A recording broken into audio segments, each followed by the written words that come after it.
Day, sir. Praying that we'll never have another day like we had years ago today.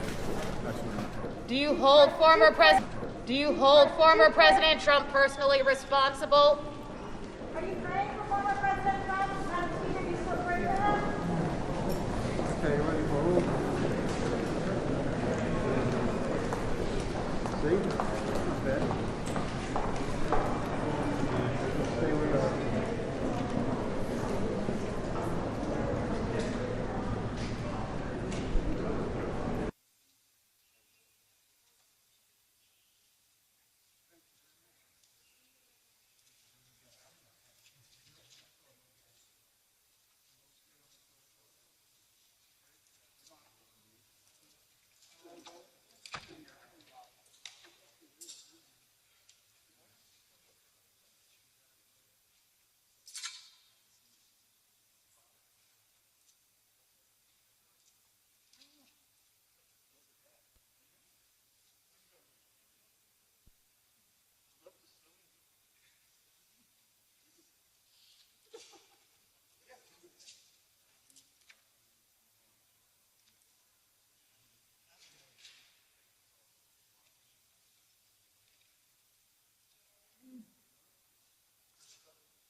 Fellow Americans, good morning.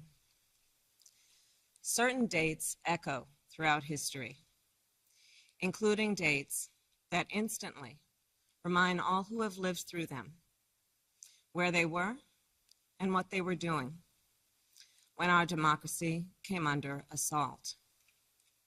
Dates that occupy not only a place on our calendars, but a place in our collective memory. December 7th, 1941, September 11th, 2001, and January 6th, 2021. On that day, I was not only Vice President-elect, I was also a United States Senator. And I was here at the Capitol that morning at a classified hearing with fellow members of the Senate Intelligence Committee. Hours later, the gates of the Capitol were breached. I had left, but my thoughts immediately turned not only to my colleagues, but to my staff, who had been forced to seek refuge in our office, converting filing cabinets into barricades. What the extremists who roamed these halls targeted was not only the lives of elected leaders. What they sought to degrade and destroy was not only a building, hallowed as it is. What they were assaulting were the institutions, the values, the ideals that generations of Americans have marched, picketed, and shed blood to establish and defend. On January 6th, we all saw what our nation would look like if the forces who seek to dismantle our democracy are successful. The lawlessness, the violence, the chaos. What was at stake then and now is the right to have our future decided the way the Constitution prescribes it, by we, the people, all the people. We cannot let our future be decided by those bent on silencing our voices, overturning our votes, and peddling lies and misinformation by some radical faction that may be newly resurgent, but whose roots run old and deep. When I meet with young people, they often ask about the state of our democracy, about January 6th. And what I tell them is January 6th reflects the dual nature of democracy, its fragility and its strength. You see, the strength of democracy is the rule of law. The strength of democracy is the principle that everyone should be treated equally, that elections should be free and fair, that corruption should be given no quarter. The strength of democracy is that it empowers the people. And the fragility of democracy is this, that if we are not vigilant, if we do not defend it, democracy simply will not stand. It will falter and fail. The violent assault that took place here, the very fact of how close we came to an election overturned, that reflects the fragility of democracy.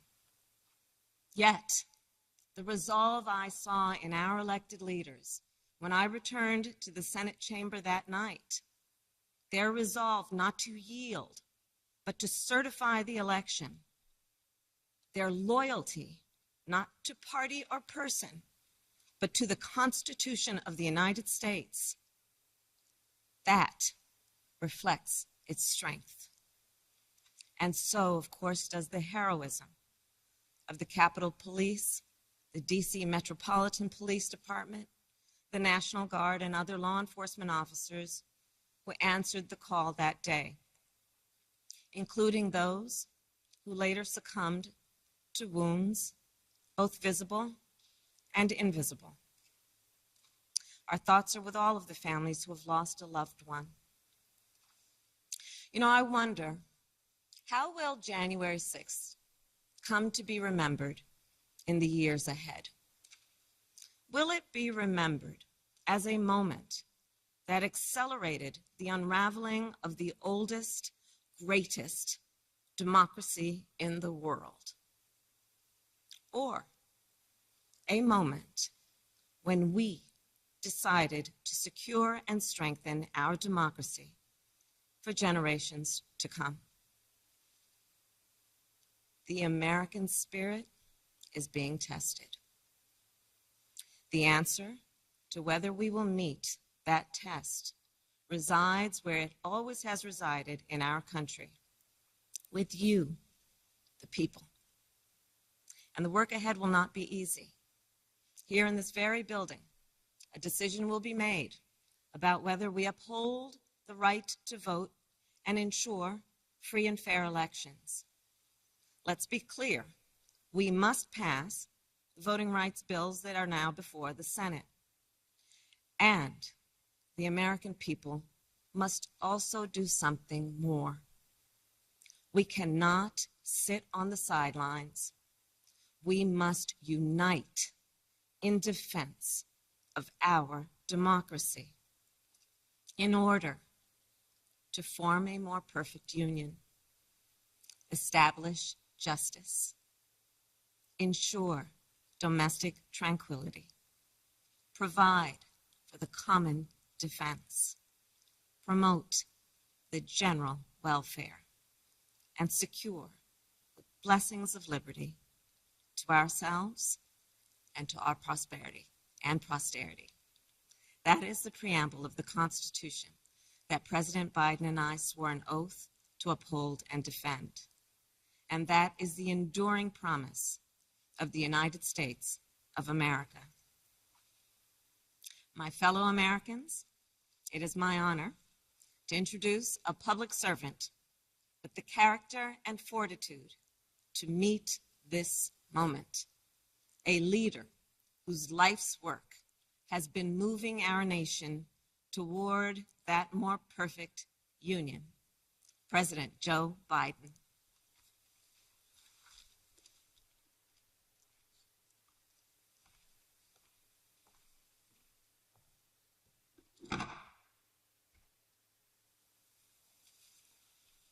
Madam Vice President, my fellow Americans, to state the obvious, 1 year ago today, in this sacred place, democracy was attacked, simply attacked. The will of the people was under assault. The Constitution, our Constitution, faced the gravest of threats. Outnumbered in the face of a brutal attack, the Capitol Police, the DC Metropolitan Police Department, the National Guard, and other brave law enforcement officials saved the rule of law. Our democracy held. We, the people, endured. We, the people, prevailed. For the first time in our history, a president had not just lost an election, he tried to prevent the peaceful transfer of power as a violent mob breached the Capitol. But they failed. They failed. And on this day of remembrance, we must make sure that such attack never happens again. I'm speaking to you today from Statuary Hall in the United States Capitol. This is where the House of Representatives met for 50 years in the decades leading up to the Civil War. This is on this floor. It's where young Congressman of Illinois, Abraham Lincoln, sat at desk 191 Above him, above us, over that door leading into the rotunda, is a sculpture depicting Cleo, the muse of history. In her hands, an open book in which she records the events taking place in this chamber below. Cleo stood watch over this hall 1 year ago today, as she has for more than 200 years. She recorded what took place, the real history, the real facts, the real truth, the facts and the truth that Vice President Harris just shared, and that you and I and the whole world saw with our own eyes. The Bible tells us that we shall know the truth, and the truth shall make us free. We shall know the truth. Well, here is the God's truth about January 6, 2021. Close your eyes. Go back to that day. What do you see?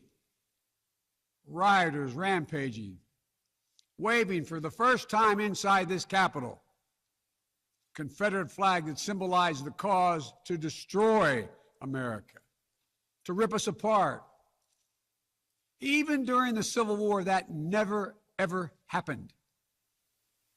But it happened here in 2021. What else do you see? A mob breaking windows, kicking in doors, breaching the Capitol, American flags on poles being used as weapons, as spears, fire extinguishers being thrown at the heads of police officers. A crowd that professes their love for law enforcement assaulted those police officers, dragged them, sprayed them, stomped on them. Over 140 police officers were injured. We all heard the police officers who were there that day testify to what happened. One officer called it, quote, a medieval battle, and that he was more afraid that day than he was fighting the war in Iraq. They've repeatedly asked since that day, how dare anyone diminish, belittle, or deny the hell they were put through? We saw with our own eyes. Rioters menaced these halls, threatening the life of the Speaker of the House, literally erecting gallows to hang the Vice President of the United States of America. But what did we not see? We didn't see a former president who had just rallied the mob to attack, sitting in the private dining room off the Oval Office in the White House, watching it all on television and doing nothing for hours as police were assaulted, lives at risk, the nation's capital under siege. This wasn't a group of tourists. This was an armed insurrection. They weren't looking to uphold the will of the people. They were looking to deny the will of the people. They weren't looking to uphold a free and fair election. They were looking to overturn one. They weren't looking to save the cause of America. They were looking to subvert the Constitution. This isn't about being bogged down in the past. This is about making sure the past isn't buried. That's the only way forward. That's what great nations do. They don't bury the truth. They face up to it. Sounds like hyperbole, but that's the truth. They face up to it. We are a great nation. My fellow Americans, in life there's truth, and tragically there are lies. Lies conceived and spread for profit and power. We must be absolutely clear about what is true and what is a lie. And here's the truth. The former President of the United States of America has created and spread a web of lies about the 2020 election. He's done so because he values power over principle, because he sees his own interest is more important than his country's interest, than America's interest. And because his bruised ego matters more to him than our democracy or our Constitution, he can't accept he lost, even though that's what 93 United States senators, his own attorney general, his own vice president, governors and state officials in every battleground state have all said he lost. That's what 81 million of you did as you voted for a new way forward. He has done what no president in American history, the history of this country, has ever done. He refused to accept the results of an election and the will of the American people. While some courageous men and women in the Republican Party are standing against it, trying to uphold the principle of that party, too many others are transforming that party into something else. They seem no longer to want to be the party of Lincoln, Eisenhower, Reagan, the Bushes.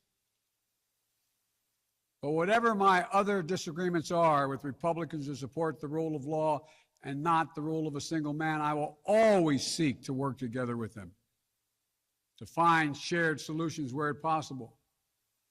Because if we have a shared belief in democracy, then anything is possible. Anything. And so at this moment, we must decide, what kind of nation are we going to be? Are we going to be a nation that accepts political violence as a norm? Are we going to be a nation where we allow partisan election officials to overturn the legally expressed will of the people? Are we going to be a nation that lives not by the light of the truth, but in the shadow of lies? We cannot allow ourselves to be that kind of nation. The way forward is to recognize the truth and to live by it. The big lie being told by the former president and many Republicans who fear his wrath is that the insurrection in this country actually took place on Election Day, November 3rd, 2020. Think about that. Is that what you thought? Is that what you thought when you voted that day? Taking part in an insurrection? Is that what you thought you were doing? Or did you think you were carrying out your highest duty as a citizen and voting? The former president's supporters are trying to rewrite history. They want you to see Election Day as the day of insurrection. And the riot that took place here on January 6th as a true expression of the will of the people. Can you think of a more twisted way to look at this country, to look at America? I cannot. Here's the truth. The election of 2020 was the greatest demonstration of democracy in the history of this country. More of you voted in that election than have ever voted in all of American history. Over 150 million Americans went to the polls and voted that day. In a pandemic, some at great risk to their lives. They should be applauded, not attacked. Right now, in state after state, new laws are being written, not to protect the vote, but to deny it. Not only to suppress the vote, but to subvert it. Not to strengthen or protect our democracy, but because the former president lost, instead of looking at the election results from 2020 and saying they need new ideas or better ideas to win more votes, the former president and his supporters have decided the only way for them to win is to suppress your vote and subvert our elections. It's wrong. It's undemocratic. And frankly, it's un-American. The second big lie being told by the former president and his supporters is that the results of the election of 2020 can't be trusted.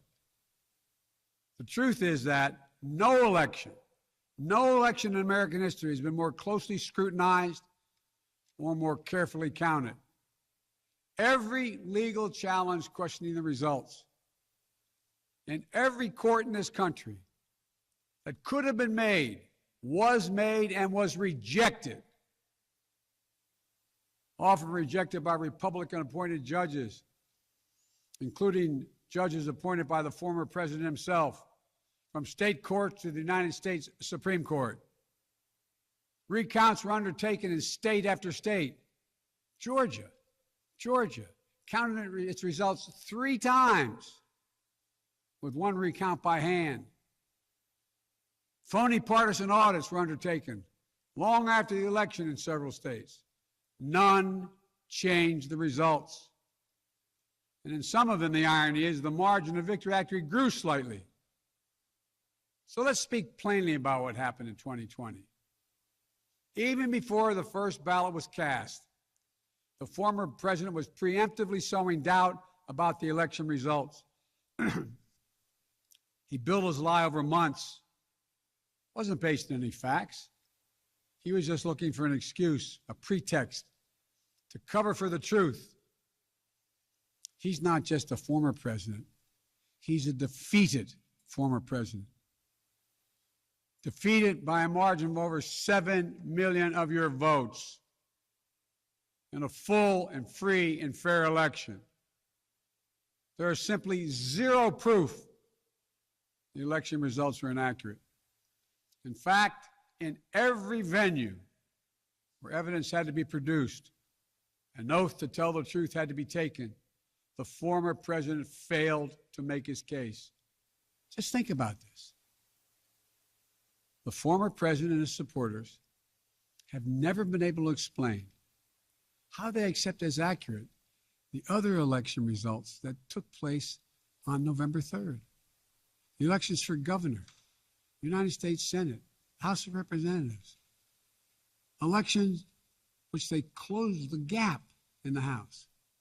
They challenged none of that. The president's name was first. Then we went down the line. Governors, senators, House representatives. Somehow those results are accurate on the same ballot. But the presidential race was flawed. And on the same ballot, the same day, cast by the same voters. The only difference, the former president didn't lose those races. He just lost the one that was his own. Finally, the third big lie being told by a former president and his supporters is that the mob who sought to impose their will through violence are the nation's true patriots. Is that what you thought when you looked at the mob ransacking the Capitol, destroying property, literally defecating in the hallways, rifling through the desks of senators and representatives, hunting down members of Congress? Patriots? Not in my view. To me, the true patriots were the more than 150 Americans who peacefully expressed their vote at the ballot box. The election workers who protected the integrity of the vote. And the heroes who defended this Capitol. You can't love your country only when you win. You can't obey the law only when it's convenient. You can't be patriotic when you embrace and enable lies. Those who stormed this Capitol, and those who instigated and incited, and those who called on them to do so, held a dagger at the throat of America, at American democracy. They didn't come here out of patriotism or principle. They came here in rage, not in service of America, but rather in service of one man. Those who incited the mob, the real plotters who were desperate to deny the certification of this election and defy the will of the voters. But their plot was foiled. Congressmen, Democrats, Republicans stayed. Senators, representatives, staff, they finished their work the Constitution demanded. They honored their oath to defend the Constitution against all enemies, foreign and domestic. Look, folks, now it's up to all of us, to we the people, to stand for the rule of law, preserve the flame of democracy, to keep the promise of America alive. The promise is at risk, targeted by the forces that value brute strength over the sanctity of democracy, fear over hope, personal gain over public good. Make no mistake about it, we're living at an inflection point in history, both at home and abroad. We're engaged anew in a struggle between democracy and autocracy, between the aspirations of the many and the greed of the few, between the people's right of self-determination and the self-seeking autocrat. From China to Russia and beyond, they're betting that democracy's days are numbered. They've actually told me democracy is too slow, too bogged down by division to succeed in today's rapidly changing, complicated world. And they're betting. They're betting America will become more like them and less like us. They're betting that America is a place for the autocrat, the dictator, the strongman. I do not believe that. That is not who we are. That is not who we have ever been. And that is not who we should ever, ever be. Our founding fathers, as imperfect as they were, set in motion an experiment that changed the world, literally changed the world. Here in America, the people would rule. Power would be transferred peacefully, never at the tip of a spear or the barrel of a gun. They committed to paper an idea that they couldn't live up to, but an idea that couldn't be constrained. Yes, in America, all people are created equal. We reject the view that if you succeed, I fail. If you get ahead, I fall behind. If I hold you down, I somehow lift myself up. The former president who lies about this election and the mob that attacked this Capitol could not be further away from the core American values. They want to rule, or they will ruin. Ruin what our country fought for at Lexington and Concord, at Gettysburg and Omaha Beach, Seneca Falls, Selma, Alabama. What we were fighting for? The right to vote, the right to govern ourselves, the right to determine our own destiny. With rights come responsibilities. The responsibility to see each other as neighbors. Maybe we disagree with that neighbor, but they're not an adversary. Responsibility to accept defeat. Then get back in the arena and try again the next time to make your case. Responsibility to see that America is an idea. An idea requires vigilant stewardship. As we stand here today, 1 year since January 6, 2021, the lies that drove the anger and madness we saw in this place, they have not abated. So we have to be firm, resolute, and unyielding in our defense of the right to vote and to have that vote counted. Some have already made the ultimate sacrifice in this sacred effort. Jill and I have mourned police officers in this Capitol Rotunda not once but twice in the wake of January 6th. Once to honor Officer Brian Sicknick, who lost his life the day after the attack, and a second time to honor Officer Billy Evans, who lost his life defending this Capitol as well. We think about the others who lost their lives and were injured, and everyone living with the trauma of that day, from those defending this Capitol, to members of Congress in both parties and their staffs, to reporters, cafeteria workers, custodial workers, and their families. Don't kid yourself. The pain and scars from that day run deep. I've said it many times, and it's no more true or real than we think about the events of January 6th. We are in a battle for the soul of America. A battle that by the grace of God and the goodness and gracious and greatness of this nation, we will win. Believe me, I know how difficult democracy is, and I'm crystal clear about the threats America faces. But I also know that our darkest days can lead to light and hope. From the death and destruction, as the Vice President referenced in Pearl Harbor, came the triumph over the forces of fascism.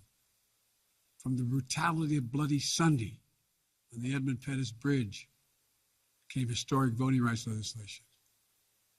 So now let's step up, write the next chapter in American history, where January 6th marks not the end of democracy, but the beginning of a renaissance of liberty and fair play. I did not seek this fight brought to this Capitol 1 year ago today, but I will not shrink from it either. I will stand in this breach. I will defend this nation, and I will allow no one to place a dagger at the throat of democracy. We will make sure the will of the people is heard, that the ballot prevails, not violence, that authority in this nation will always be peacefully transferred. I believe the power of the presidency and the purpose is to unite this nation, not divide it, to lift us up, not tear us apart. To be about us, not about me. Deep in the heart of America burns a flame, lit almost 250 years ago, of liberty, freedom, and equality. This is not a land of kings or dictators or autocrats. We're a nation of laws, of order, not chaos, of peace, not violence. Here in America, the people rule through the ballot, and their will prevails. So let us remember, together, we're one nation, under God, indivisible. That today, tomorrow, and forever at our best, we are the United States of America. God bless you all. May God protect our troops. And may God bless those who stand watch over our democracy.